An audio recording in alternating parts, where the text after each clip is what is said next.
Your Excellency, the President, our Cabinet Secretary, my fellow PSs,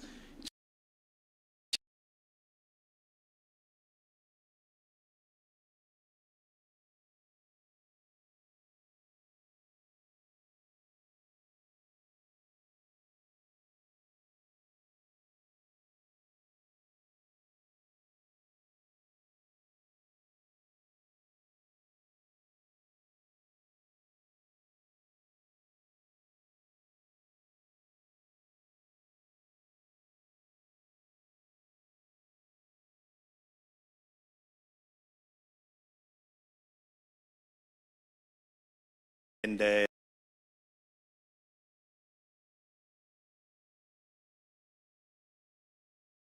professionals in the built environment.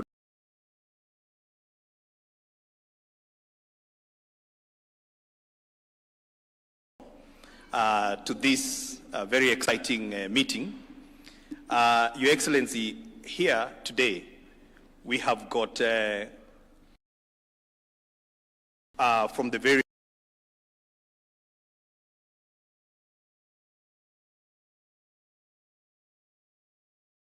we have our architects, we have our quantity surveyors, and we have got the various disciplines of engineers from civil, structural, mechanical, electrical engineers that have come, all of them together, so that we can put our heads together to discuss the business of creating jobs. When we had a discussion with you, you've almost impressed on us that every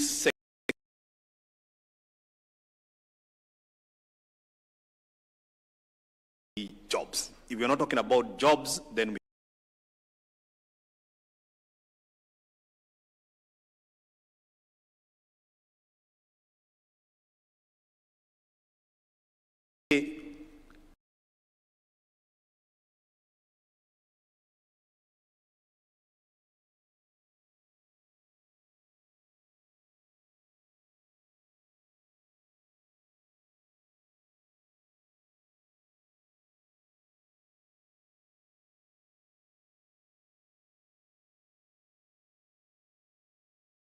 Your Excellency, these jobs, they just don't happen because you talk about them. They happen because you have a plan. And we have a great plan of affordable housing, of markets, of student accommodation that are currently being rolled out in every part of the country. And we have now hit what we call critical mass. Critical mass is that the volume of number of housing units, over 160,000 units that are being supervised by these good people, over 280 markets, and soon we are about to start on student accommodation where the first round only, alone, Excellency, we are putting 177,000 beds. That in itself has created a huge demand for labor, and that is both formal labor. I know you get accused of creating Mjengo labor jobs only, but a lot of people don't understand, Your Excellency, the long value chain that exists from this built environment. So that is what we're here to do. That is the business of the day today. So, Your Excellency, because this is not my day, it is your day to be able to address us, allow me to invite just a few speakers from the built environment, just to come and make a few remarks. The first one I want to invite is the president of Borax. He is the registrar. He's the one, they're the ones that basically register all the professionals, and they've been of great support. And even they will be even of greater support, Your Excellency, because we have got so many young people who are graduating with these degrees and are joining the formal market, but the economy is not creating enough jobs. So this is a good home for them to come in. And so the regulator is going to be a very critical part working with the industry. So allow me then, ladies and gentlemen, put your hands together to invite Sylvester Muli to come and make just some very brief remarks. And then after him, I want to invite the president of the Institute of Engineer Sharma, who will follow him. And then in that order, because I don't want to interrupt. Then after that, Your Excellency, we will have two people. I'm going to invite Judy to come and speak on behalf of the consultants that are actually supervising the works. I think it's important that you hear from the horses' mouths themselves on how how they're pushing on with the program. I'll come back later. Thank you. Your Excellency, the President, Cabinet Secretaries, Principal Secretaries, and all protocols observed. Good morning. Yeah, my name is Architect S.K. Muli. I'm the chairman of the Board of Registration of Architects and Quant Surveyors. This is a board that regulates the practice of architects and quant surveyors in the country.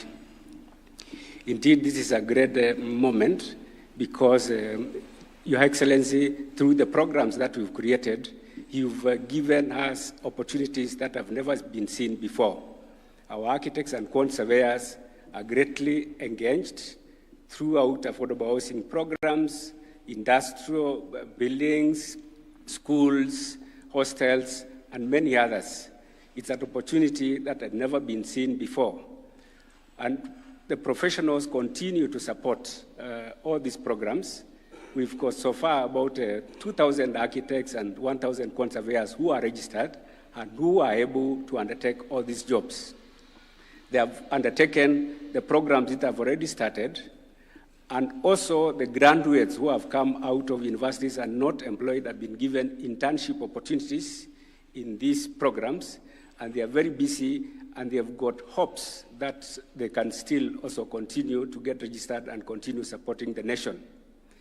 As the Board of Registration of Architects and Quant Surveyors, we've seen the government efforts in these programs, and in our last effort to review the scales of fees for architects and quant surveyors, we noted this and provided a clause that allows architects and quant surveyors to sit down with government and negotiate fees which are outside the scale of fees. But that is only for government projects, so that they can also be able to give support to these nice programs the government is undertaking. The prayer for the professions is that as we consider giving waivers to the contractors who also equally support the programs, we can also make a consideration that the fees that you are going to negotiate with these professionals, you consider a waiver so that the little you give them is not taken away by way of taxes. As we continue to support the nation to make everything affordable. We thank you very much for this effort, and we will success in all the programs we are taking. Thank you very much.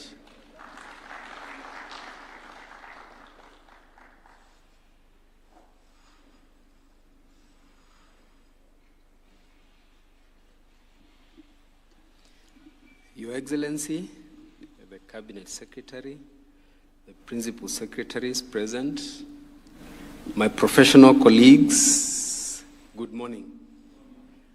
My name is Engineer Sharma Kiteme. I'm the President, Institution of Engineers of Kenya.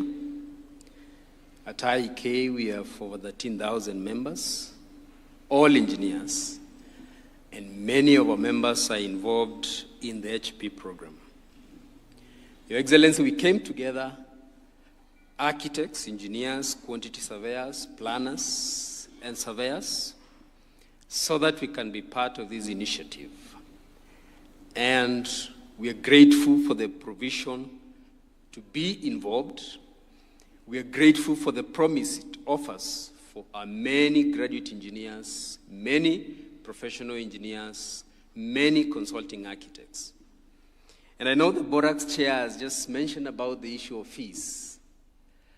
But I also want to say that our colleagues who are involved in the program, they still hope that as this program continues to be rolled out, the set fees can be reconsidered so that we have something close to what we have in the statutes. Otherwise, we are 100% committed to supporting this initiative, Your Excellency, and there's so many students, so many graduates, they're very eager to be involved in this project. Otherwise, we're very honored that we can be part of this great initiative for this country. Thank you very much.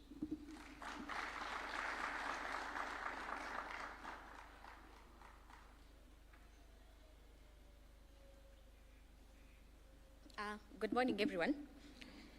This is an ambush, Bwanahinga, but well, I will try and address just a few remarks on representing how it has been for this particular journey. It's been probably a year and a half since we started this. We were involved in this particular program. It took us back to the campus days when we will transnight, because by the end of the day, I think our PS has been very strict on us. We must deliver. So we have to work day and night.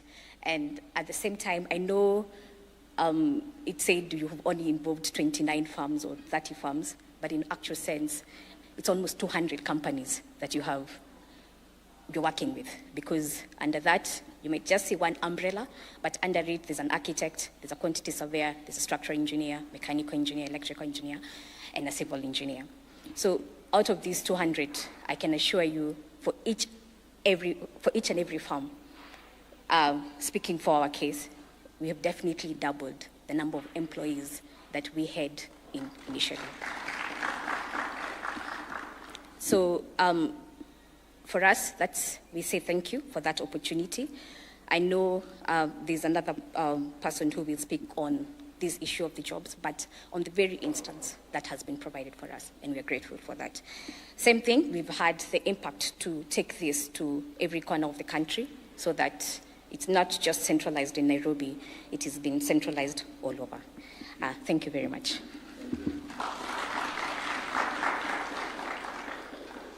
So, Your Excellency, before I invite Julius Kipketer to come and now talk about the jobs on the ground, allow me to recognize the presence of my colleagues, PSs, here with me from the ministry. Joel Arumonyang, Your Excellency, he's our regulator. That's where Borak sits, so I need to treat him very well. And then I have probably the most consequential PS in this program, lands, Your Excellency, because we cannot build anything without lands. Nixon generally, thank you so much. Allow me also to recognize CEOs that are here. Matthew from National Housing Corporation, and I have got ED of National Construction Authority, and I have got the CEO of the Affordable Housing Board, Sheila Waweru. We have DG Kibet. We have maybe the board members of Affordable Housing Board. You can just stand up and wave. We have got 3 of them. Members of, is there anybody else from NHC? The chair of NHC, is he here? I didn't see him. Okay. Anyone from National Construction Authority, led by the chair, sitting next to the president? Thank you so much. We have got a National Construction Authority. And then, thank you so much. The staff from the State Department of Housing, Your Excellency, if the government used to pay bonuses, these people deserve a bonus. They've really worked very, very hard. And then we also have the staff from Public Works. You can kindly stand. Thank you so much, the staff from Public Works. Anyone from Lands? Staff from Lands? Nixon came alone. Okay, there are 3, there are 4 of them there. Thank you. Thank you so much. So, Your Excellency, now I'm going to invite Julius Kipketer to come and speak on behalf of the jobs and what are actually our plans with these interns. Your Excellency, it's not just about hiring 4,000 interns. We must make sure that there is sufficient work. We are also considering shifts, doubling number of shifts that we are going to work. We have a deliberate plan to mop up as many people out there, Your Excellency, that are looking for a job. So Julius will come, and then after that, I will invite the chair of the Affordable Housing Board to make a few remarks, because, Your Excellency, without the money, we will not be able to pay these interns. So Julius, and then followed by Affordable Housing Board. Thank you.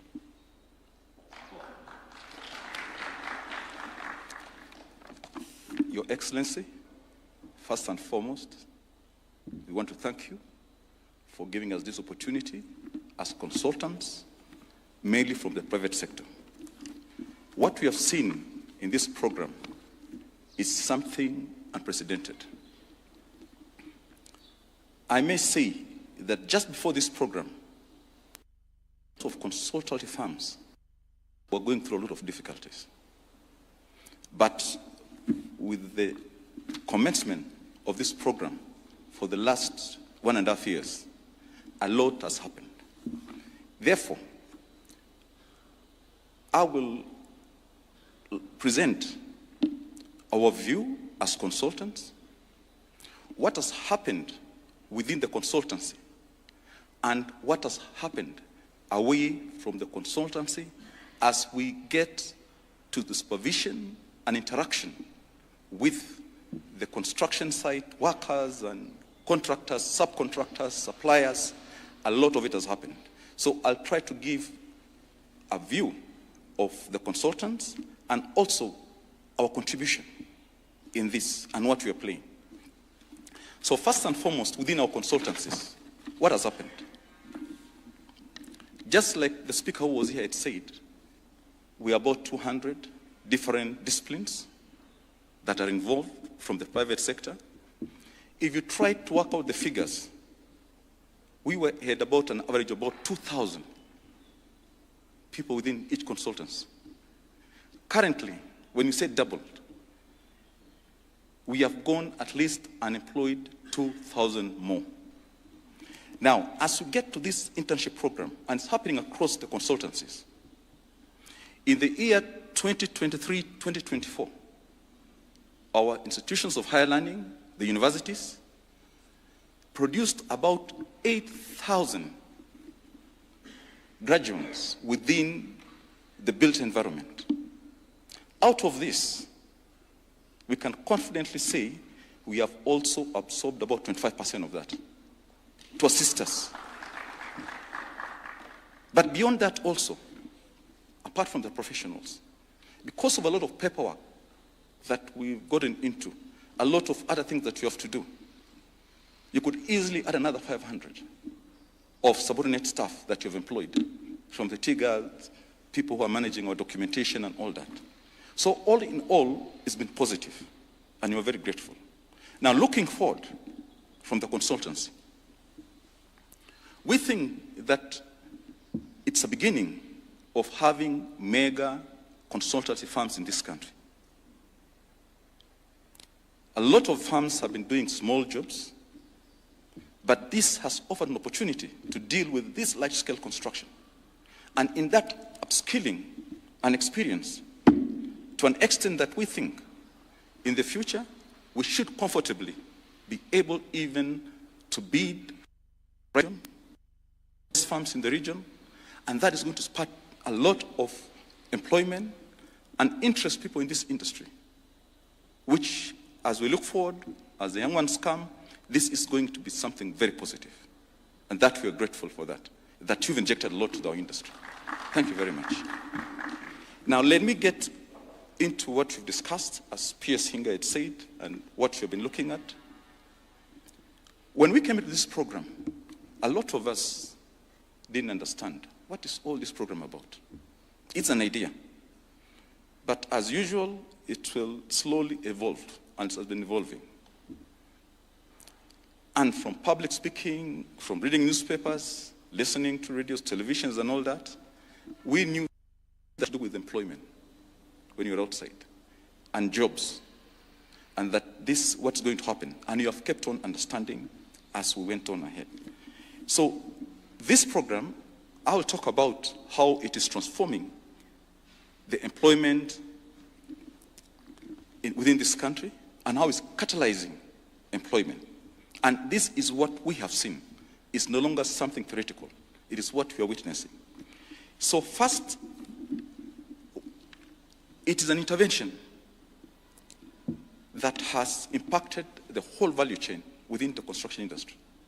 Not only from consultancy, construction, it goes all the way up to the suppliers, Mama Mboga, the artisans in the village, and all that. There's an impact based on that.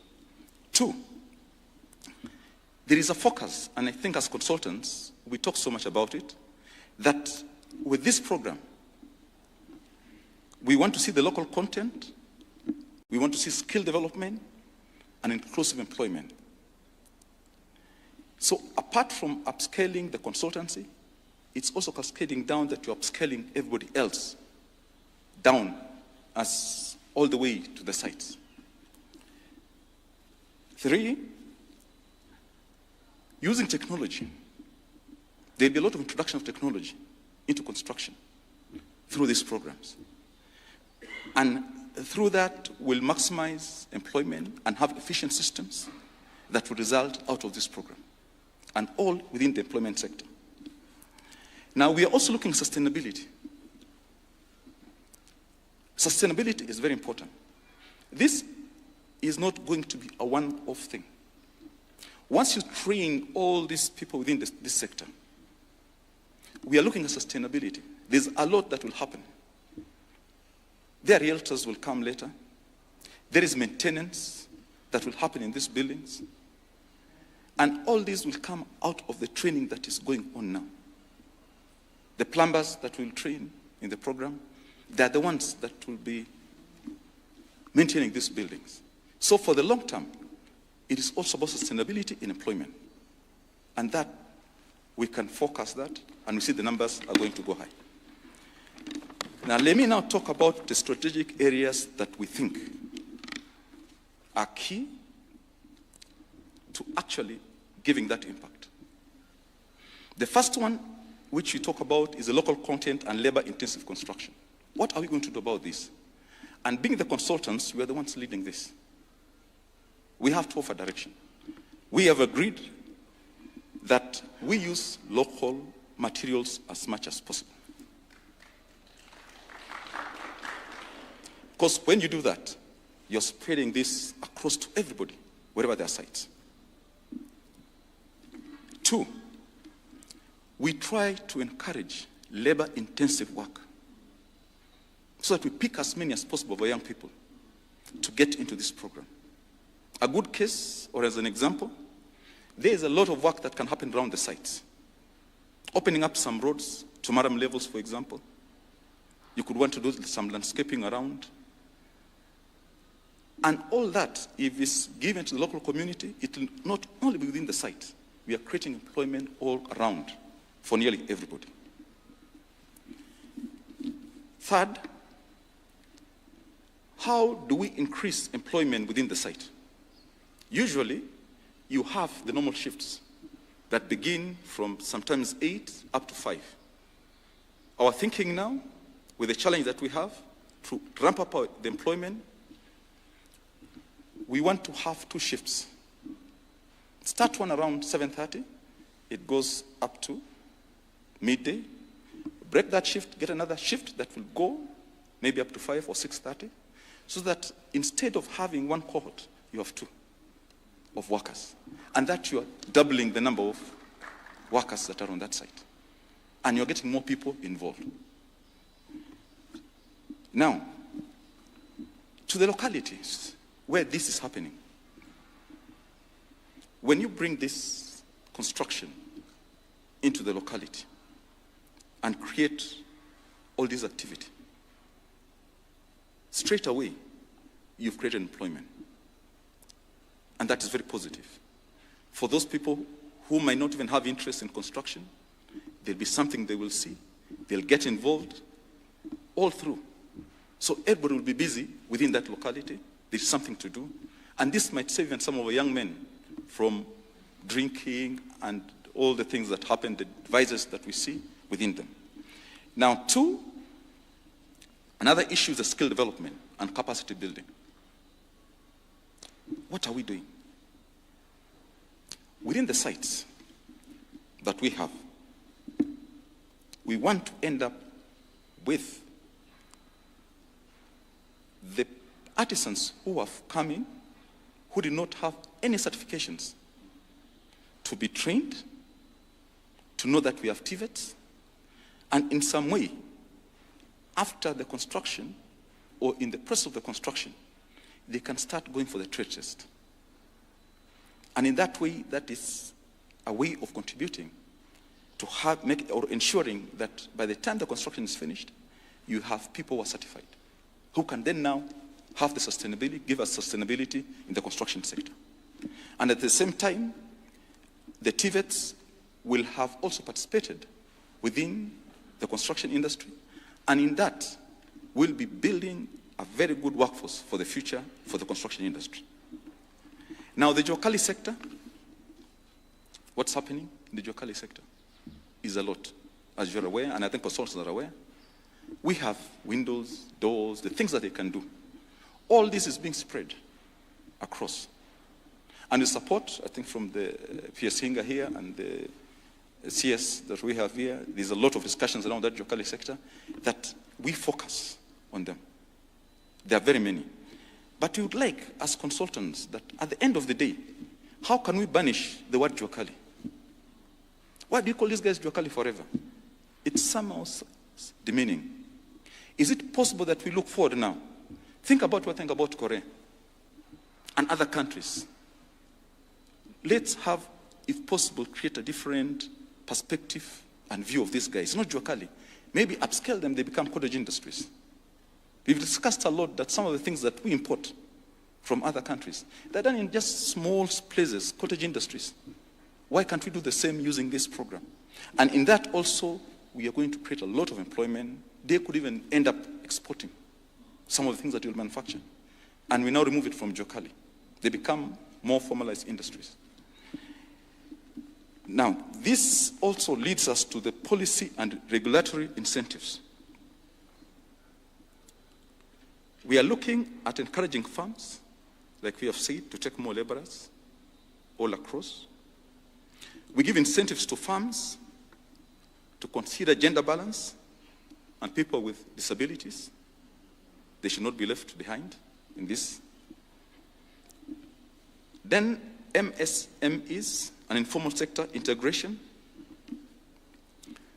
There could be policies that we can put in place, and I think that will just evolve, that when you have got these large private firms, we are also going to have more subcontractors. And once you have got more subcontractors, you have more employees. So as you grow the funds, you're also growing the base of that. The informal sector, including this program, that should be something that you are purposed to focus on throughout the program. So with these interventions that we are thinking, we believe we should get the numbers, we believe we'll get buy-ins, and we believe we'll have made an impact. And with all that, thank you, and we're very grateful.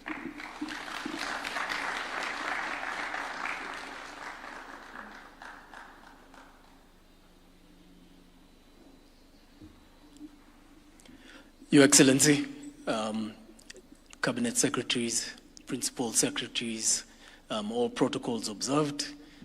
I'd like to start by saying that it's amazing just how much can be done when it doesn't matter who gets the credit for doing the work. And it's important, and it's very important when you're executing a project of such national importance that it's about getting the work done. And that, and when we look at it in the context of the Affordable Housing Program, the Affordable Housing Board is here, receives the levy of hardworking Kenyans, and importantly, is here to plan for that levy and to ensure everything that has been discussed here about jobs can be done with certainty. And so the role of the board as far as providing certainty to the program is critical, because it allows that planning to be done into the future. To do 200,000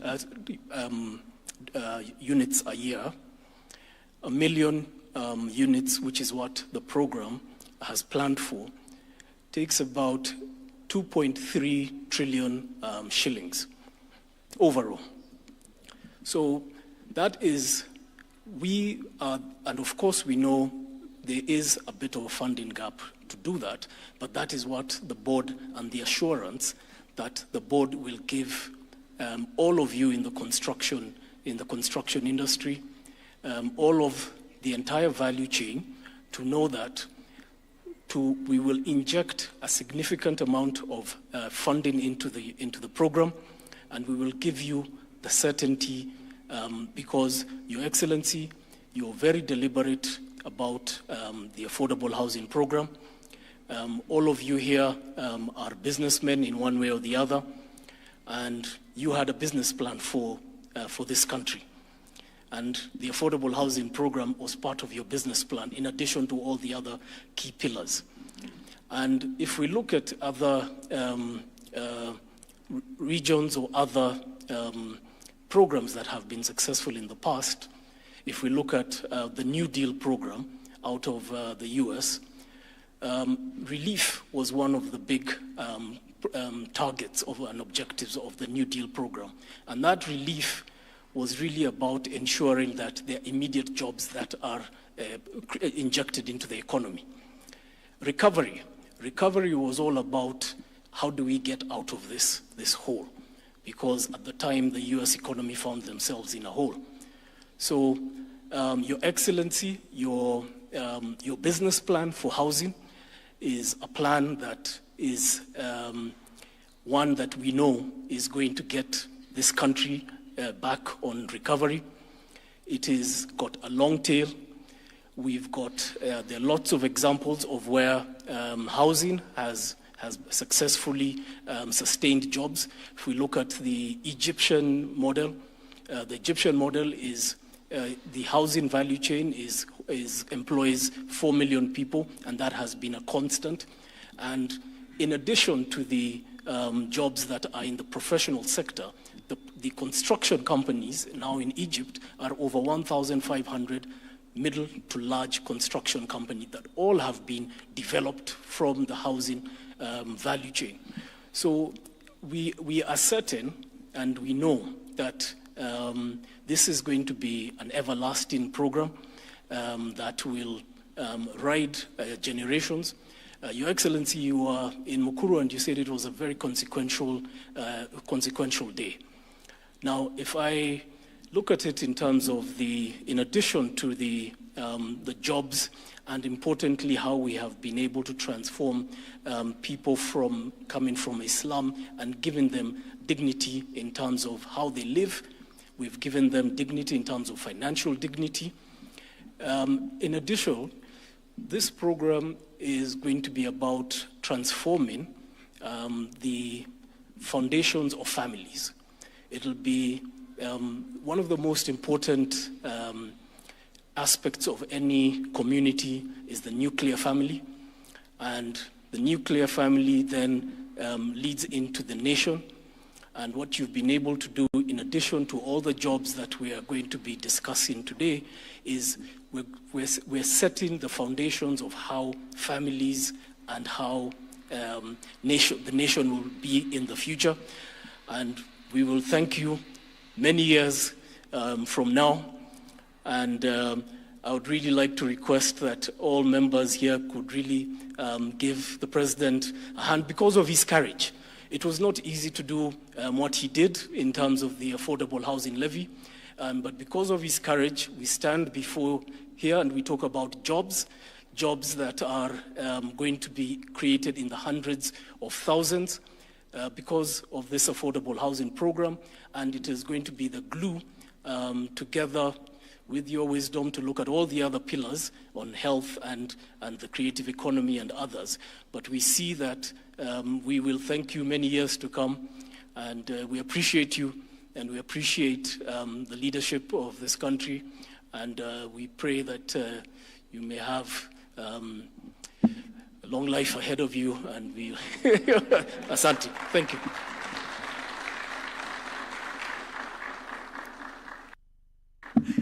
Thank you so much, Chairman. Your Excellency, because I'm not going to come back here again, I'm going to invite my cabinet secretary. One thing that I didn't hear from my good friend Julius is how are they going to help you communicate? You know, this program is changing lives. The only challenge we have is that we only have one evangelist.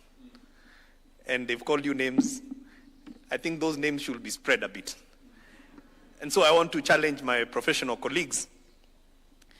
As you know, Judy, I didn't know that you've hired so many people. But let's not talk amongst ourselves. Let's go and talk about them. They will believe you more than they'll believe myself. The other thing that, Your Excellency, I want to leave as a challenge and to my colleague Nixon. Your Excellency, you're very clear about land fragmentation. It has been spoken again for years. But, Your Excellency, you cannot have a conversation about land fragmentation if you have not given people an alternative. We are giving people an alternative. And that's why, even in the rural setting, we are very clear that the housing challenge is not just an urban challenge. It is obviously more exaggerated in the urban areas, but rural areas as well. And so I think it's a high time where, with the leadership of our Waziri and the PS, that we now tackle this issue of land fragmentation. We want to leave the land for agriculture to be for agriculture. Your Excellency, the other challenge that I want to ask, and maybe you can amplify the same message. So today is a wonderful day, and I don't know how much the people will understand. There are 4,000 people all at once getting into professional jobs. It's a big deal. But there is also the question of what will happen after that. So I want to really challenge our professionals, because this program is not going to die. And I believe that because, Your Excellency, people have started to move into their new homes. I saw late last night, I was following you on social media, and I saw you posted some beautiful photos of Geshogo. And I can see the comments are starting to become positive. There's a few here and there that will say one or two things, but the comments are very positive. So, Your Excellency, this program is going to be sustained. And I just want to ask our colleagues in the profession, take a leap of faith. You can back this program. Those interns that are coming in, have a plan to absorb them, so that we don't just have a program of just creating an internship, which is maybe 1 year, maximum 2 years, and then they have got nowhere to go to. This program is here to stay. And Kenyans are going to be the biggest defenders of this program. There are people who are saying I don't know if they go where it will be the first thing that they will reverse. Then the last point, Your Excellency, which is important that you also are able to amplify. As I said, initially they've been saying that, the president is only thinks that Kenyans need Mujengo jobs. Your Excellency, the difference here is leveraging large economies of scale. There are people who have said, stop the housing, focus on manufacturing, focus on jobs. What they don't realize is that you can't manufacture for nothing. You must have a consumptive demand. And the consumptive demand is providing dignity to every Kenyan. And as we solve the problem of dignity, you've then anchored the manufacturing program that we need. Your Excellency, very soon, and maybe before the end of this month, we now are going to move, and people will see, we have got the total lifts or elevators demand in this country, as we sit right now, before this program, was 750 elevators a year for this country. When we hit 100,000 units, our lift demand is 1,650, only for affordable housing program. And as we sit right now, it is over 2,750. That is what we're going out on tender on. And the question then is, should we just import the lifts, or should we now actually have a conversation that certain components of those lifts can be done here? Because, Your Excellency, if we go out there, And we entice these lift manufacturers, and I've sat with them, many of them. And they said, PS, if you can guarantee me 300 lifts a year for the next couple of years, I'm going to set up here. So we've got 2,750. We've got over 1,500 genset generators, because every one of these homes, Your Excellency, are going to have a backup generator. You know, because we're going up. So we don't want, when there is no power, people cannot be able to use the elevators. So, and I'm using that because, Your Excellency, the Mujengo jobs are important, because what we need in this country, we need to create jobs. But we also must talk about high quality jobs. And there is no better space to create high quality jobs. Like if we start manufacturing components of lifts, because it will take a while before the entire lift is manufactured here, but that is a step that we have taken. But there are certain components of lifts that we're going to manufacture here in Kenya. There are certain components, Your Excellency, there is already a company, in fact 3 of them, that have gone and brought Korean technology called aluminium formwork that is going to reduce the amount of work. That company called Kumkam Gang, they have said that they want to come and set up. They have their international plant is in Vietnam. They want to set up in Kenya if we can be able to guarantee them the demand. Now, to make those formworks, Your Excellency, that is highly engineered works. So Kiteme and your team, there is better quality jobs that are coming.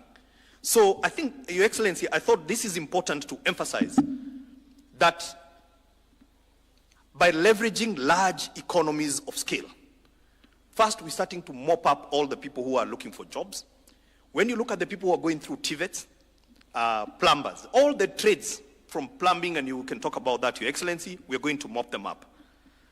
So, Your Excellency, we are very proud, as my chairman, I didn't know Jerry can preach a bit, but as he has said, this is a plan that you have refused to let go. Despite the names, despite the memes, I don't know whether there's anybody who has more memes than yourself. But as he has said, that history will judge you well, because you're on the right side of history, and it is the right thing to do. So with those remarks, Your Excellency, Nixon. Okay, Your Excellency, my cabinet secretary has said that I allow my colleagues just to say a word. And then, so I'll start with Joel, and then Nixon, you'll invite the Waziri. Thank you so much. God bless you all for coming. Your Excellency, the President, Cabinet Secretary, my colleagues, and all the build environment professionals, good morning. First, this program, Your Excellency, is a landmark in the build environment. At Public Works, we initiated a process to review the 1968 building code. We have a new building code that aligns very well with the affordable housing programs. The issue of technology is embedded in the code. The materials, the previous code was very prescriptive, and this one will support the affordable housing. You've been going around the country, Your Excellency, talking about jobs, creation of jobs. And the architects, quantity surveyors, engineers, which is domiciled in our State Department, you have been marketing, and we are grateful for that. You initiated TVETs when you were the Minister for Higher Education.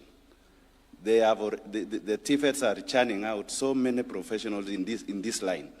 And now this is the right time to utilize the skills used in a very concise program. We are happy that you are in the lead, and we are ready to implement this program with all the effort.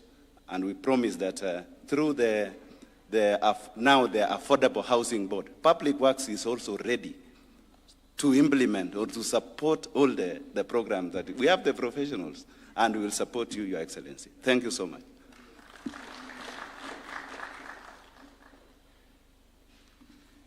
Thank you, Your Excellency. Mine is just to say what Hinga said about land fragmentation. And I think this is something that we've been discussing with my waziri in regards to how do we tackle land fragmentation. And I think the issue of affordable housing is a big solution to this problem that we've had for a very long time. Because I remember, Your Excellency, when I was an MP, we tried to bring this issue of how do we tackle this land fragmentation, and became a lot of politics. And many people thought because some of us could afford to buy big lands, we were not interested in supporting the Kenyans who couldn't afford to buy big lands. But it is important to know that we have a big problem as a country on how do we tackle the issue of the land fragmentation. And this issue of affordable housing is coming to sort this problem. I want to also to indicate the importance of affordable housing when it comes to the land sector. We are employing many registrars as we speak. I think we are employing additional registrars, we are employing additional surveyors, we are employing additional valuers.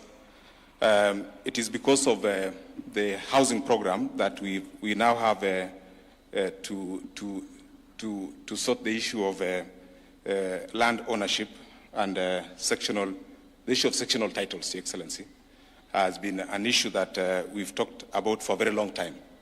And because of affordable housing, and we are now building more houses, Your Excellency, the issue of sectional titles, Your Excellency,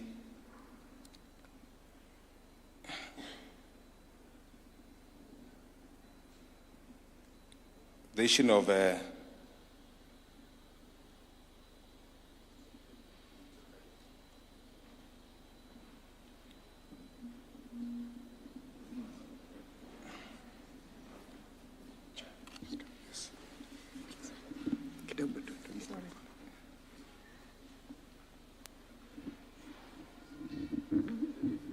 Yeah, thank you very much.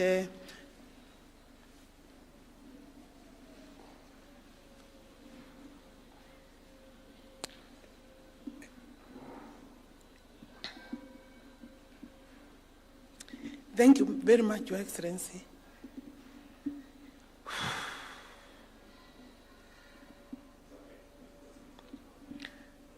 Your Excellency, the President of the Republic of Kenya,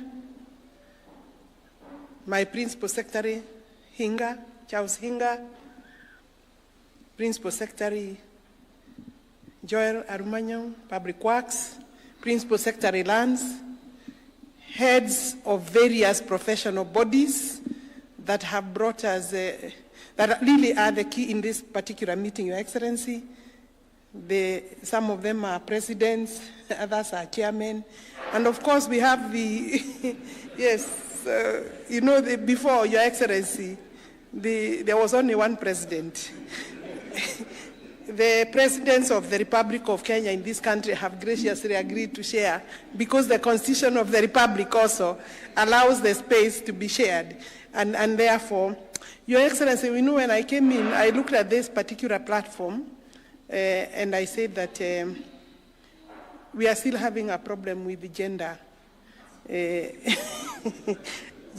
application rules, you know, because, and I know that I think it is something that we think it is small, but it is huge. Because when you look at the population, Your Excellency, women are 52%, around 51, 52%. And therefore, it is important that we take those issues seriously. And because today, Your Excellency, we were coming here because of the program for the internship. I think the internship program, HIGA, will pick the data very well, because we are talking of largely new graduates in this building sector. And therefore, it is good that we look and see whether we are making good progress. Because, Your Excellency, the university will be a key player. The universities will be a key player in the building sector work. And I think because before the numbers were, you know, were made to cater for the work that we had. But you see, I don't know whether we have actually, we need to, in terms of policy now, have a very deep conversation with the universities, our institutions, and so that we see what is the curriculum looking like. Because we are saying we don't want anybody without really the necessary paperwork. And that's why we have also agreed that even our artisans are entitled, the ones who did not go to formal colleges are entitled to certificates. And that program, Your Excellency, is going on very well. NCA, Public Works is supporting that program, and Hinga is working closely with them. The professionals that Your Excellency have made us come here, the numbers are 4,000. And when you look at the list, Your Excellency, we are talking of 260 in number for each discipline. Your Excellency, then the total number is 4,000.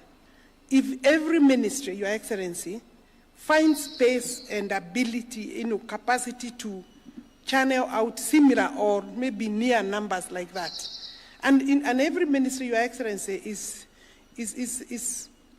going out of our way, come up with those kind of internships. And therefore, maybe this is maybe the beginning, Your Excellency. One of your, your programs is that, Hinka said, if you haven't spoken, no, it's one of the professionals. The first is job, the second job priority, the third is job creation priority. Your Excellency, I'm quite happy that this is taking off. And the only concern, and I was speaking with Hinga, is then after 1 year, what do we do? So that's why the professionals seated here can also be part of the job creation. I don't know how many people they have, or the jobs that are supposed to be done by others after we have allowed them this space. So you must be able to think outside the box so that once these jobs are available, these students, these new graduates, these new interns, they will have quite hands-on experience, and it is up to all of us to be able to absorb them. After that, we don't want to leave them to the government. But Your Excellency, the value chain, looking at the value chain, I was challenging these people that I don't see huge consortiums, because I keep on speaking with the professionals. They call me for their either annual conferences and their meetings. And I can feel they have not appreciated the growth, the sudden growth and the space and what the opportunities are looking like. And I have told them, for example, when we spoke with Hinga during the Mukuru, when we were waiting for you to arrive during the Mukuru, we said, how are we going to be able to meet the demand for the lifts? And we said, Hinga, just think through. I mean, why should we give other countries? This work is huge for manufacturing of the lifts.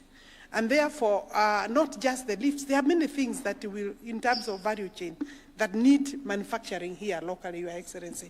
And it's not one manufacturer. If we are talking about 1,800 lifts, for all these buildings, we are going to 20th to 25th floor.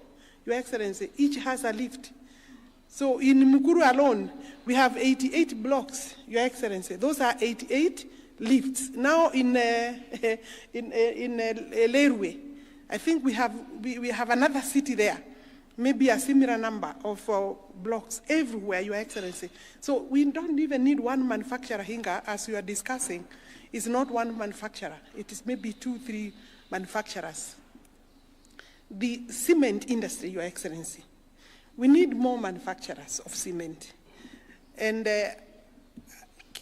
looking at the numbers of bags, one floor, Your Excellency, when you go there, they tell you they need 5,000 bags of cement for just one base, one floor of one building. And the building is going to 21 floors. So the opportunities have not been appreciated. The professionals need to embrace, need to identify fully come up with those manufacturing. Why are we bringing people from outside? Even if we bring people to help you or to work with us, I think I would want, and the president, the country would want to see professionals in this area doing that manufacturing. That's not, I mean, you know how to, you must know how to do, to manufacture cement. I think what is important is now then where do we get the funding, the investment? Your Excellency, this is your day, I don't want to speak much. I'm looking at the numbers that are here, Your Excellency. In terms of infrastructure, I think that is the other area that we need to think. And Hinga and PS Nixon were discussing about the infrastructure required to support the titling of 200,000 units.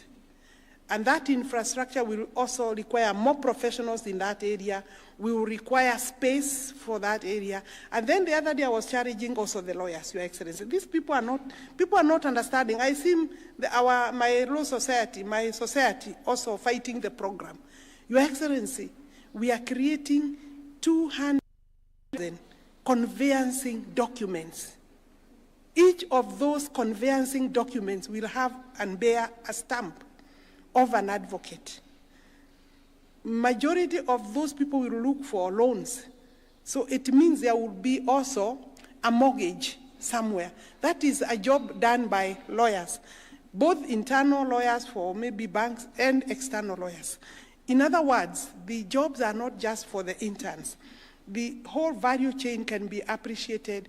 The professionals need to be, you know, we are the objects of, I don't want to use a strong word, but we are the objects of this objection by particular people. Maybe His Excellency himself, PS Hinga, and the CS. But you are not objects of this. You are the people who should move this now to the space of the public so that the program is spread far and wide. And therefore, I don't want to go beyond that. But I'm extremely excited to announce, Your Excellency, that this program we have already secured, Treasury has already approved this program. So even as you announce these jobs, Your Excellency, Treasury has secured 1.5 billion for this internship. And obviously, I think we have time there then to think and see where these interns go after the 12 months. We don't want to leave them outside, to leave them after that. The other thing is that obviously everybody knows about the Juakari. I think the professionals should be loud and clear on how much also has been secured for the professionals, especially the consultancies, Your Excellency. And because it's not the Juakari alone that are benefiting. And finally, Your Excellency, we would want to see the country, other countries are not talking about 200,000. Of course, in Africa, Your Excellency, I can confirm as your CS, in Africa, maybe South Africa may be a little ahead of us, but I think we have overtaken them, Your Excellency. We will be leading in Africa in terms of the number of units that we channel out. So go, and do not listen to the obstructions and negative remarks from people who want to fight with a program that has taken off, and there is no way this program, Your Excellency, in this country, that it will fail. Where we are, Your Excellency, this is a baby who is running. It's not a baby who is crawling. This is a baby on the track running, and we must reach the end goal. We must touch the end of the rope, or the rope where we are headed, and that is by ensuring that we have 200,000 units per year, a minimum of 200,000 units. The investment in this industry, then, Your Excellency, means that we would have much more. We could even double or triple. And I believe that in the next maybe 1 year, Your Excellency, your energy and our energy should be now driven towards ensuring that investors now come on board. We are able to offtake because of the fund. We are able to give guarantees so that we can actually leave the construction to these people here and the people who, so that we can just continue with the policy ourselves and leave now the program to investors. With those remarks, join me to bring our president to launch the internship program under the Housing and Urban Development. Thank you very much. Please, let's take our seats. Good morning, everybody. Karibuni sana.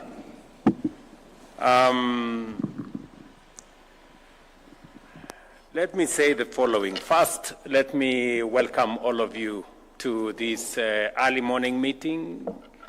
It's not by fault that it is called. You know, Nairobi is what it is during this time of the year. Karibuni sana. Secondly, let me take this very early opportunity to thank all of you, professionals in the built environment. I know here we have architects, we have quantity surveyors, we have engineers of all shades, electrical engineers, mechanical engineers, civil engineering, the people in design, and everything in between. And let me say to you, on behalf of this administration, thank you very much for your partnership. I recognize and appreciate that you stepped forward when I asked you and became part and partners with us in this affordable housing program. Wacha niseme asante sana. We had long hours of engagement. I remember many of you remember we had many meetings in room number 6 there. Are there some people here who are in room number 6? Hebu nione kwa mkono. Those people. There was a lady there. Where is she? Who took over from her? Oh, you did? Yes. So we had many hours of conversation on how to deliver on this very important program of housing. And I must say on my own behalf first, and on behalf of this administration, that the built environment professionals, the architects, engineers, and the consulting firms in general came through and became partners. And today, whatever success is there in the housing program, we share with the consulting firms, with the professionals in that space, and I recognize your contribution and say thank you very much. As has been said here by the good people who spoke ahead of me, we have now 39 consulting firms participating, 39 consortiums with almost 200 companies participating in the affordable housing space. I will want to have another meeting with all these 200 companies. I want to listen to them, what they have to say. Because the truth of the matter is that many of your companies were struggling before the affordable housing program. That is the truth. Okay, you were managing. Yeah, you were managing. Let me not use the word struggling, maybe. Yeah, many of you were managing. But today, your scale has grown. Today, you have regular, consistent, work across different parts of the country. And that's why I say you are partners and you share in the success of the affordable housing program. I wanted to say this directly to you so that you know that I appreciate your partnership, your contribution, and the expertise that you have brought into this space with a lot of commitment. If I was asked among patriotic Kenyans that have made a contribution to the development of our nation, I will recommend the professionals in the built environment. If there are patriotic Kenyans who have gone beyond the call of duty, I know we negotiated your fees. You don't get the fees that normally you would. And you did this because you are patriotic Kenyans and you want to support this program and you want this program to succeed. But I can also add and say, but you have also scale of work that you have never witnessed before. That is the truth. So there is a balance. You have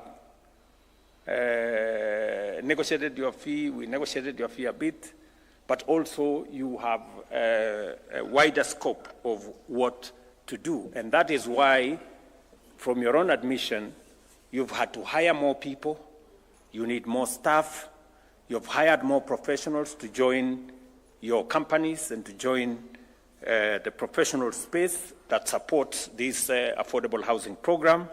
And I also want to say to you, thank you very much for taking on board more young people to join your firms to support this affordable housing program. Nasema asante sana.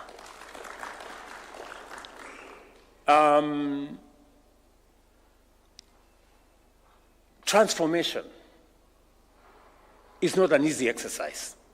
Transforming a country takes courage, it takes vision, it takes foresight, it takes commitment. It doesn't come easy. If it was easy, many would do it. Why haven't we taken 60 years to do the housing program that we always knew was the right thing to do? I remember the Prime Minister of Singapore, a country we fondly quote. Oh, you know, Singapore has done this. You know, Singapore today, 95% or whatever, 90-something percent of people in Singapore are homeowners. I had a chat with the Prime Minister of Singapore here when he visited me. And it wasn't easy for them to implement the program that today, 90-something percent, between them being first world and us remaining where we are, is the kind of leadership and the decisions that were made in 60 years. And that is why I can proudly tell you, as professionals in the built environment, as you deploy your expertise and knowledge and professions and knowledge and professional work into this space, you are making history. You are contributing to the transformation of our country. And somebody said here, so much gets done if people are not bothered about who takes the credit. But it also means it depends on who takes the blame. In this particular case, you know who takes the blame. And I think that is precisely why Hinga was saying that in this space, we need to speak as Kenyans. We must reject this negativity. Our country is a great country, my friends. Let nobody lie to you. You know, when you hear people speak, it is as if Kenya is the worst country in the world. Far from it, I can tell you, we are a great country. Not many countries can achieve what we have achieved. Not many countries can achieve what we have achieved in housing in 1.5 years. Yes, we are a great country. And we must reject those who want to tell us otherwise.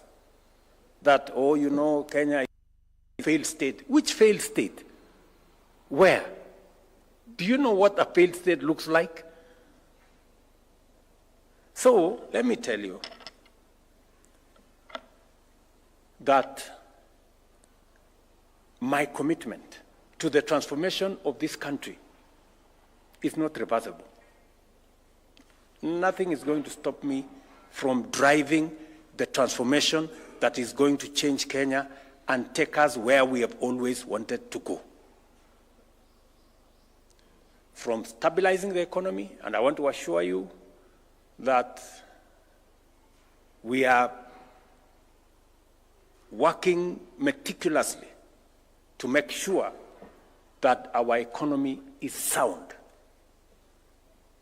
I am very clear in my mind what we need to do on making sure that we have a sound economic platform to work on to drive our transformation. You know, many people want simplicity, you know. They do not, they even don't believe in numbers. But friends, numbers are very stubborn. Truth is very stubborn. You can say all the lies you want, but the truth will not change. Our inflation was at 9.6 in 2022. Today is 3.8. Fact. Our dollar had gone to 165. Today it is 130 and coming down. Fact. Our foreign exchange reserves was $7 billion in 2022. Today it is $10.8 billion. Fact. You can say whatever you want to say, but facts are stubborn. The IMF a month ago said Kenya's economy is now the 6th largest economy in the world, in Africa, sorry, the 6th largest economy in Africa. It is a fact. It's not a rumor. It's not propaganda. It is a fact. So, and I am committed to making sure that we have a solid. I have had to make very difficult decisions to get us here. And I have no regret whatsoever that today I can confidently tell the country that our economy is on sound footing and we are going to improve on it. We've not yet reached where I would want us and our economy to be. We're making the right steps. We are making interventions.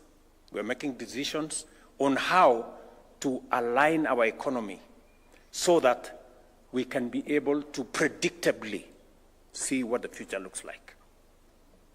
I am very clear in my mind on what we need to do with our agriculture to make sure that we create a food security system, deal with inflation, deal with the cost of living, make sure that the cost of food does not cause a crisis. 60 years after independence, we must be sure about food security in Kenya. And we must make the right decisions. And I'm very proud that we have, for example, reduced the cost of importation of sugar by 80%. We have reduced the cost of importing maize by 80%. We will shortly be a sugar exporting country because we are making the right policy decisions. We have increased our production of milk. We have increased our production of tea. We have increased our production of coffee, and we are driving productivity in the agricultural space so that we have food security and so that we can export more and create more foreign exchange. These are things that keep me awake, because it is one assignment that I have undertaken that I must do for this country.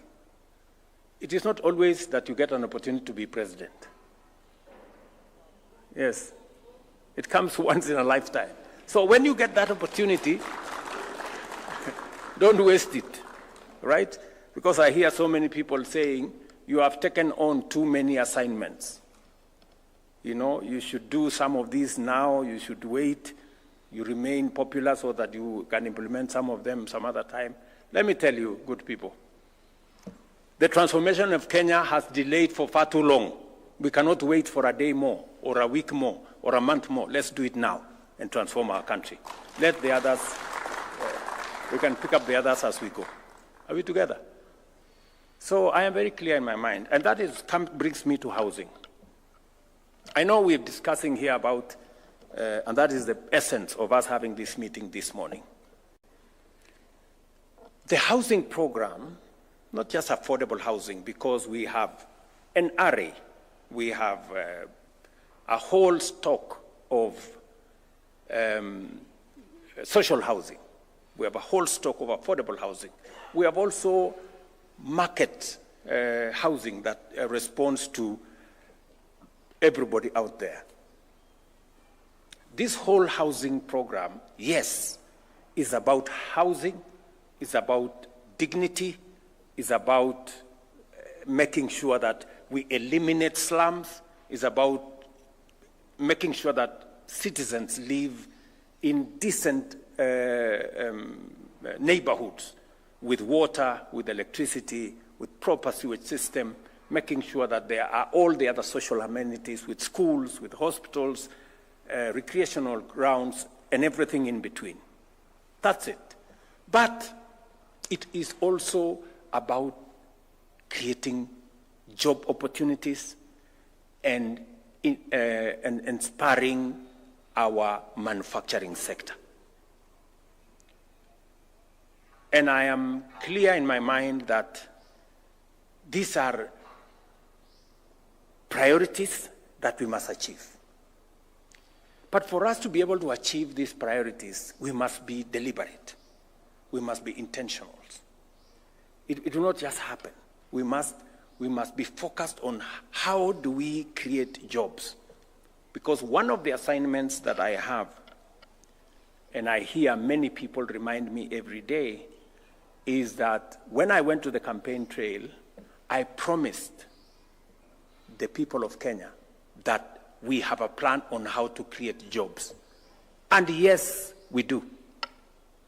And we are very well on course on making sure that we create jobs.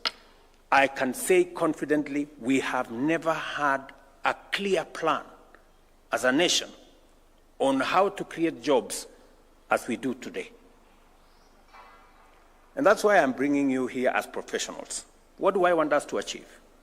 I want us to achieve the following. Number one,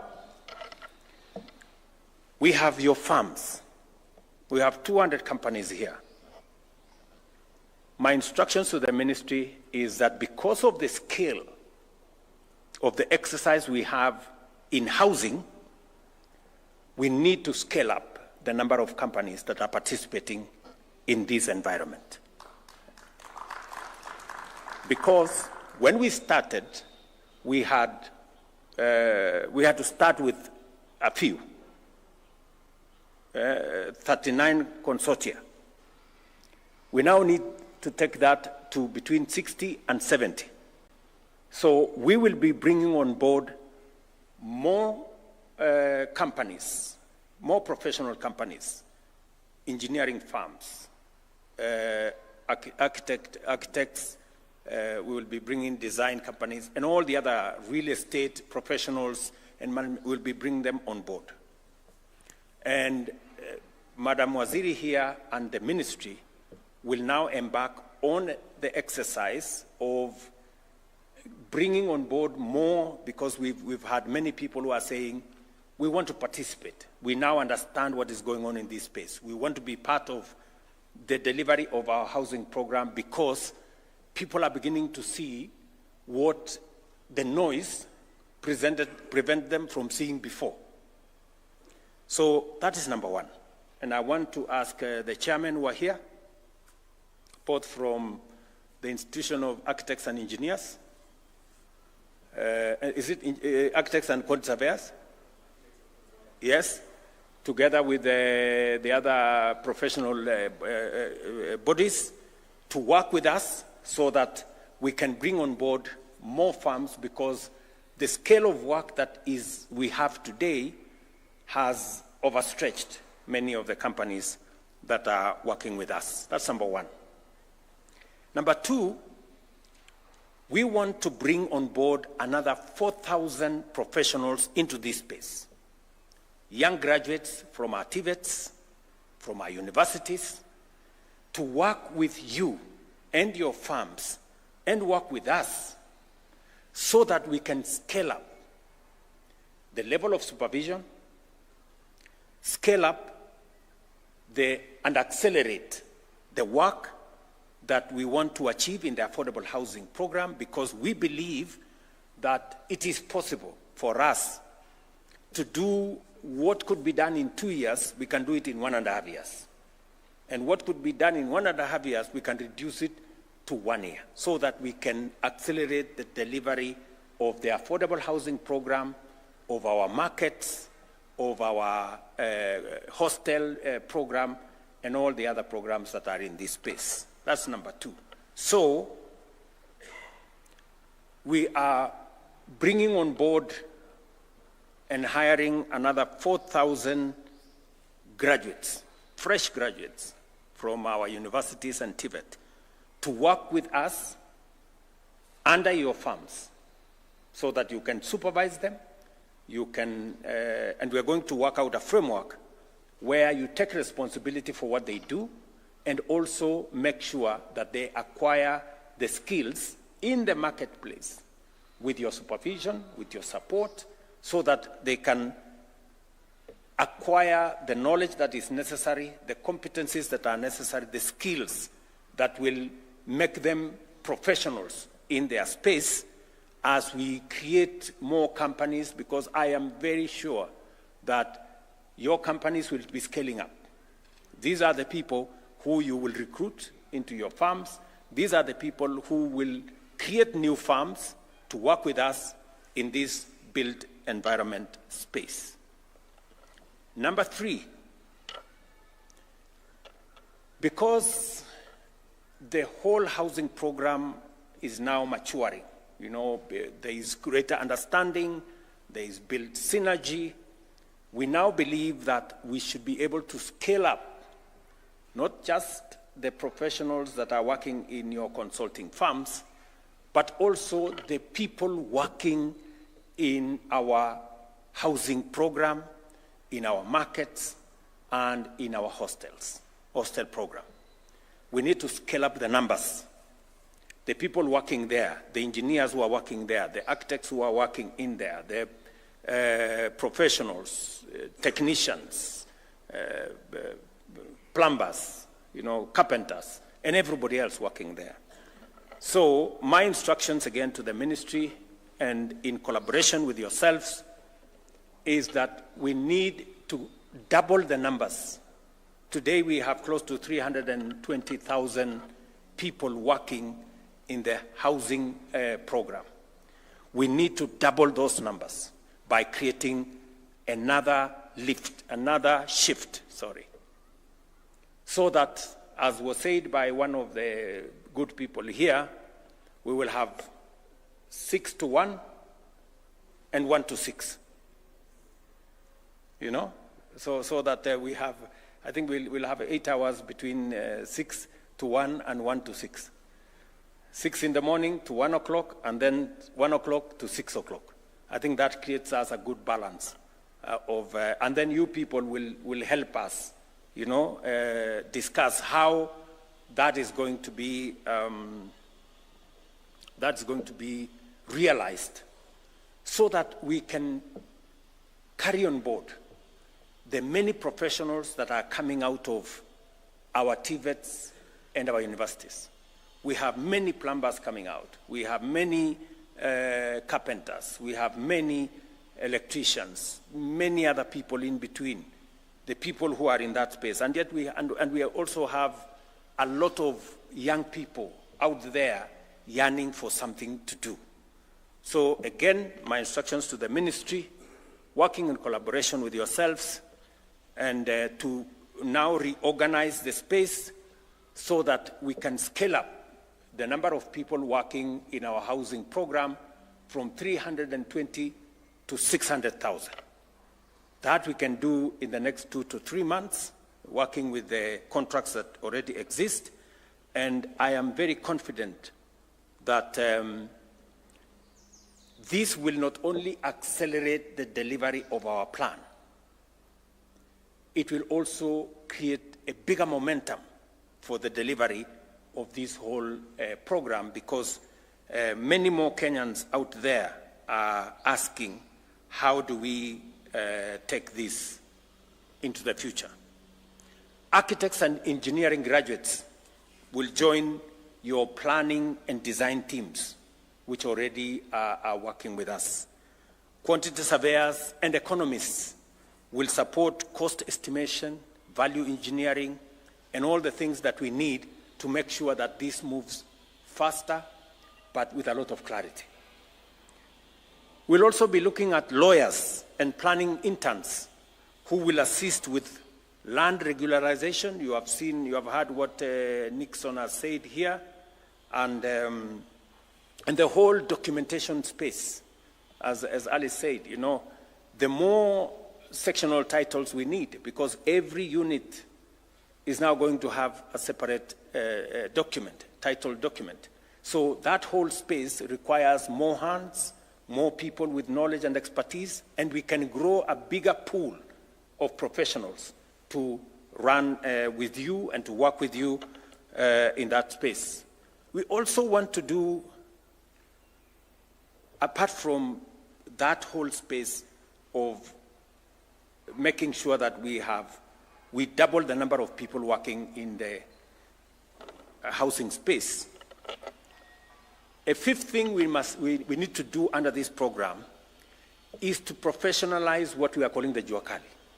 I agree with you that those people in that space called Juakali are no longer Juakali.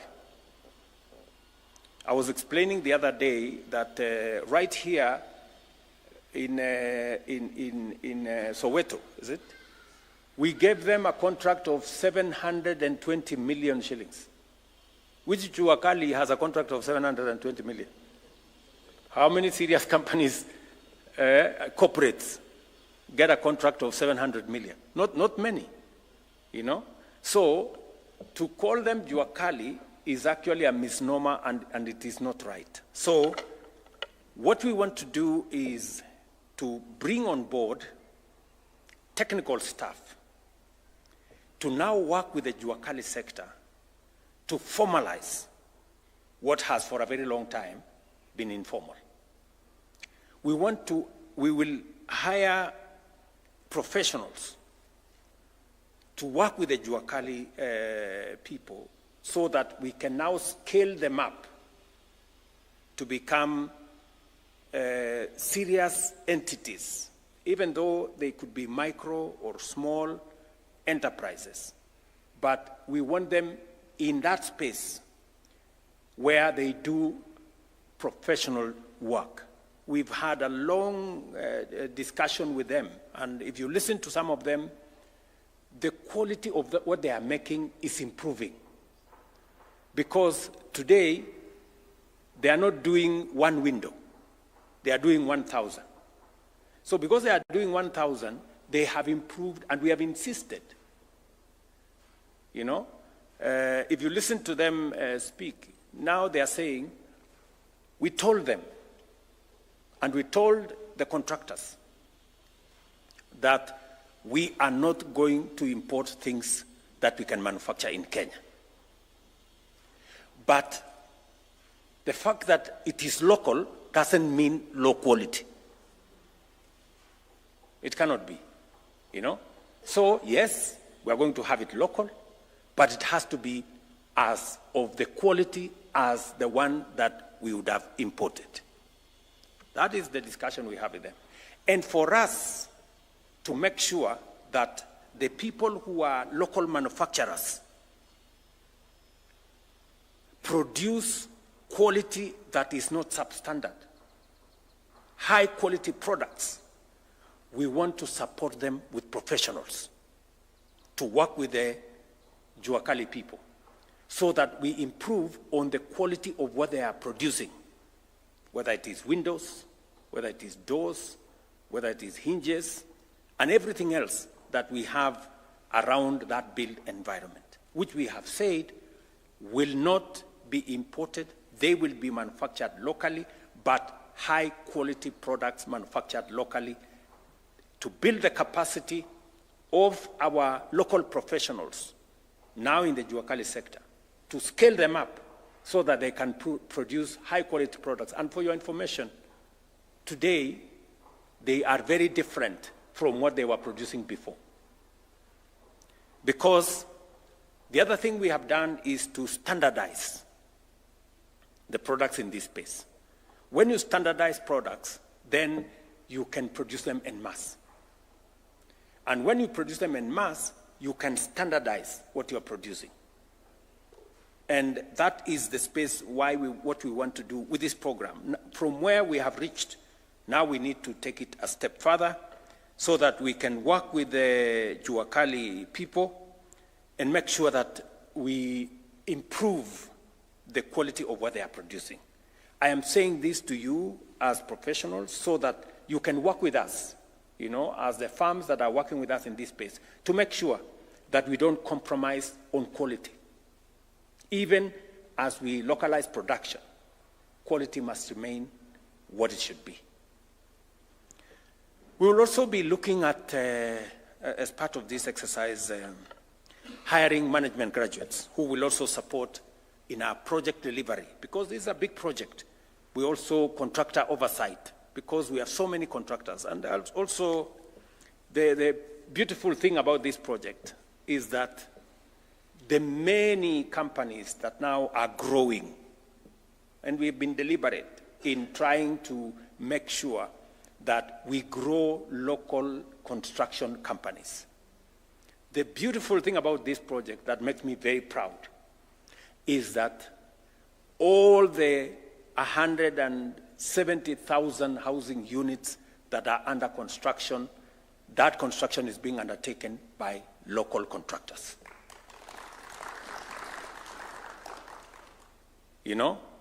So we are also developing a pool of serious local contractors. We are building their capacity by exposing them, giving them work. Sometimes when they struggle, we support them so that as we build bigger companies out of professional engineering companies and architectural companies, we are also building construction companies that are local, that will undertake this exercise. But also, we want to look at the future. We want to build companies that can also undertake regional projects. Once you have a CV that says you have supervised 1,000 or 5,000 housing units, you have a good CV to take to another place, and you can also work globally. So these are the things, the 5 or so things that I want us to achieve using this program, and it is the reason why I wanted us to have this conversation so that we can move together in tandem. The ministry here is going to work with you as the frontline office of government, but also we're going to work with all the counties to make sure that we accelerate all the other requirements, documentation, and work with artisans, bring on board all the aspects of work that is required as we do all the other things that we are doing. And apart from this exercise, which is important to me, in terms of creating opportunities for young people in Kenya. These 4,000 professionals that will be hired will join another big pool of professionals who already work with you in your companies. And I want to encourage you to provide opportunities, because these young people will be working under you, under your companies, under your supervision and tutelage, that you assist them to acquire necessary skills and provide them opportunities for jobs as we look into the future and as we build stronger companies, local companies, through you, through the contractors and all the other people that are working with us in that space. Of course, we have also other interventions that we are working, not just in this space. But this is a very important space for me, because apart from creating opportunities for work, we are making real impact on people. We are transforming lives of people. We are changing the destiny of many citizens. People who never imagined that they would one day own a house. That owning a house is a present reality for many of them today. Some of them are beginning to realize their lifelong aspiration to own a place they call a home that belongs to them. You know, you'll be surprised that there are things we take for granted. You know, the biggest thing I saw in Mukuru that was, you know, out of this world is that the people moving from the slums, where 3, 4, 5 families share one toilet for pay. The biggest thing they said was, for once, I have a toilet to myself. You know, you people, you know, you have 4, 5 toilets in your house. You take that for granted. You don't think about it. You know, go share a toilet with another 2, 3 families, and then you will know the indignity of what that means, you know, and how important it is for us to run this program. You know, I keep hearing people who keep talking, oh, this housing program, who told you we need houses, everybody has their own house. You know, you may think everybody has their own house. That is not true. There are 7 million Kenyans living in slums, sharing toilets with no water, with no electricity, with no roads. You know, we should be sensitive about what we say. So, good people, you know I'm very passionate about this. Very. You know, I'm very passionate about this because I know what impact it makes on people's lives. Because it makes a world of a difference for us to run this program. And I am very confident that this program is going to succeed, and we are going to transform our nation in a phenomenal way. This country is going to change when we are here, when we are seeing. Just watch this space, you know. You know, the transformation that is going on in Kenya, from Mukuru to Mandera to Mombasa to Kisumu to every big town in Kenya today. And it's just 1.5 years. Just imagine what's going to happen in 10 years. How is Kenya going to look like in 15 years, in 20 years of this program? This country will change. We don't need miracles. We don't need magic. We just need to do this. You know, what we are doing, consistently, persistently, until it is done. And you can count on my support 100%, making sure that this happens. We must do this for the millions of young people who are looking for work to do. We must do this for the transformation of our country. We must do this so that people can be homeowners.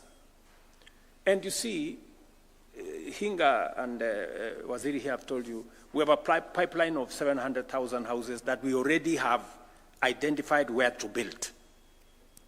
We have a shortage of 2 million houses.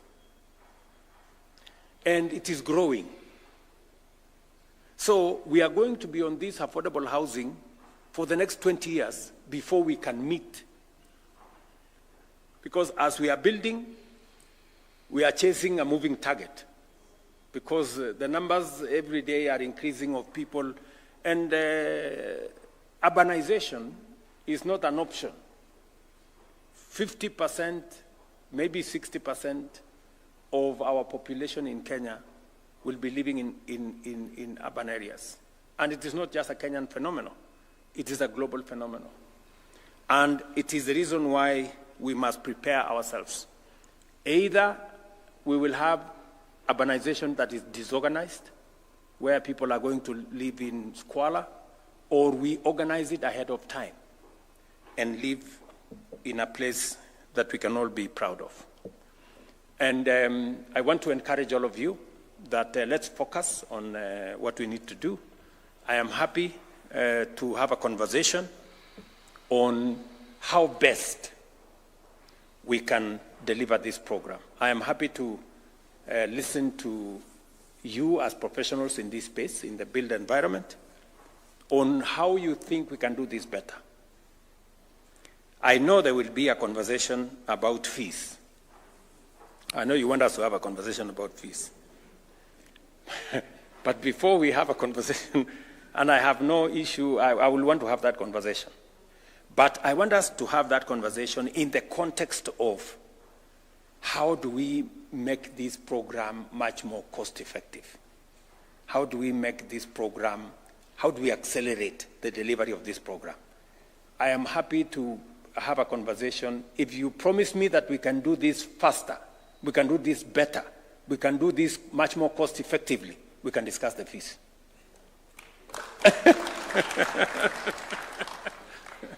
Yeah, I have no problem, because this is, and I must say, really, I appreciate. I don't take it for granted that the professionals in this space were patriotic, and they said, look, we are willing to take a lower percentage so that we can be part of delivery of this very important program.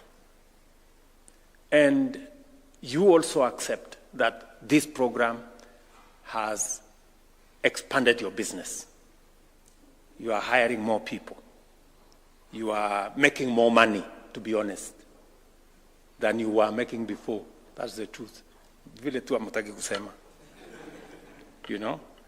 And all the other good things that we are working together. And I am happy if you're making money, because you're making money in Kenya.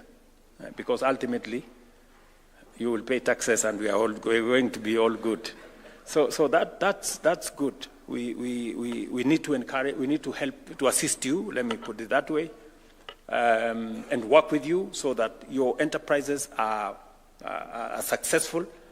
You also are successful, because in your success is the collective success of Kenya. You hire more young people, you do better what you're doing, invest more in your country, and build more capacity for all of us to be able to move forward.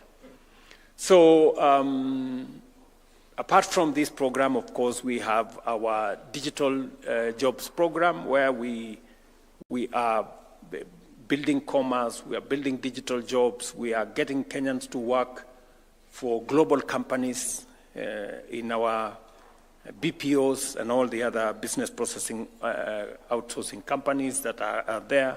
We are also working on a global workforce. That is what Kenyans are good at. And we are placed more Kenyans in different parts of the world to contribute their talent and expertise as a global workforce. But this program not only gives us jobs, but also builds our country. So this is very significant, and it is very important to me, and that is why we are scaling it up. Scaling it up at the level of professional firms, scaling it up at the level of contractors, scaling it up at the level of professionals working at our sites, and scaling it up as all the people who are working in our housing program. So with those many remarks, let me say I am very happy that this morning we are having a productive conversation on how to create more jobs, build stronger companies, and build capacity and momentum for us to be able to create decent living conditions for the people of Kenya and afford as many Kenyans as we can the opportunity to be home owners as we work together in this space. So we will continue, and I want to promise you, as I do to the people of Kenya, we will continue engineering, our success. We will continue with great innovation, insight and foresight to make sure that we get our nation moving. And I am all in making sure that Kenya changes. And I am intentional, I am deliberate, and I am clear in my mind that we will change Kenya for the better. In our lifetime, as long as we believe in ourselves, and as long as we don't buy into unnecessary negativity that doesn't take our country anywhere.